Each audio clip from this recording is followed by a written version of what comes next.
a lot of times the biggest of fights and brawls and riots are based upon drugs, unpaid drug debt, just all these things. And it's very technical how they run it. It's the drugs get in there. You can't exchange cash, so you're supposed to have somebody on the streets go to somebody else and pay them for what you're doing.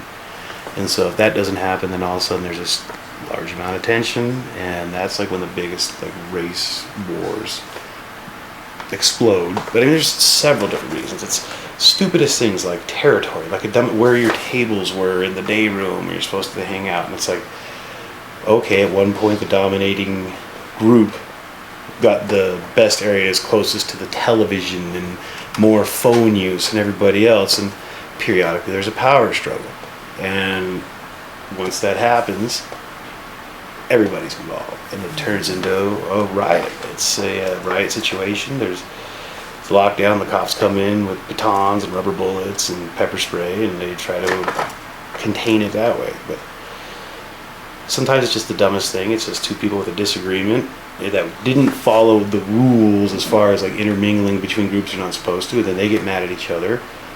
All it takes is these, two people to see two people from opposing groups get into it.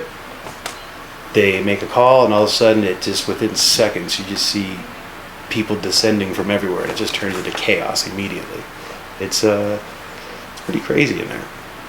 How often do you witness these kind of either small acts of violence or larger acts of violence, like you were just describing?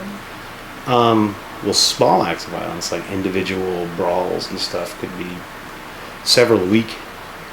The larger ones, probably like I would say once every 2 or 3 months, and that's by large I classify as like 50 or more people involved in an altercation, and they're pretty creative as far as making weapons out of anything you could think of. Rolled up newspaper so tight, rolled into a point, and that could turn into a knife. It's just you have to watch your back, so to speak, because you never know where it's going to come from and who's going to do it.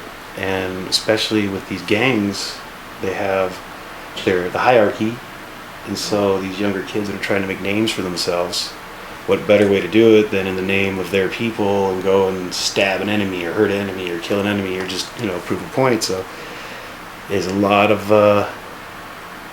ego, which always blew my mind, because we're there to be punished, and this is like not a good place to be a person. But I'm like, why in the hell would you try to make a name for yourself in this hellhole? This is nowhere to be. But that's where that whole institutionalized thing starts to develop, because that's about it.